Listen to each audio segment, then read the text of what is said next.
Social মিডিয়াতে অন্যের জীবন দেখে আফসোস করার কিছু নেই। মানুষ সোশ্যাল মিডিয়াতে ওইটাই পোস্ট করে যেটা তার সবচেয়ে বেস্ট বা ভালোটা। আর যারা বিদেশে থাকে তাদের সুন্দর ভিডিও বা ছবি দেখে কষ্ট পাওয়ার কিছু নাই, এটা মনে করার কিছু নাই যে তারা স্বর্গে থাকে। আপনারা ওইটাই দেখেন যেটা আপনাদেরকে দেখার জন্য আমরা অ্যালাউ করি। আমার ঘরে খাবার না থাকলে নিশ্চয়ই আমি ওটা আপনাকে দেখাবো না।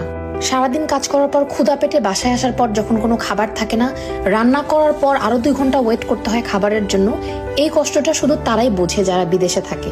আর দেশে ওই প্রিন্সেসের জীবনটা ফেলে যখন মানুষ বিদেশে আসে তখনই বাস্তবতাটা হারে হারে টের পায়। আর যারা বিদেশে থাকে তাদের যে কি কষ্ট, ঘরে বাইরে সমান তালে কাজ করতে হয়, এটা আপনি যতক্ষণ না পর্যন্ত বিদেশে আসবেন ততক্ষণ পর্যন্ত আপনাকে বোঝানো সম্ভব না।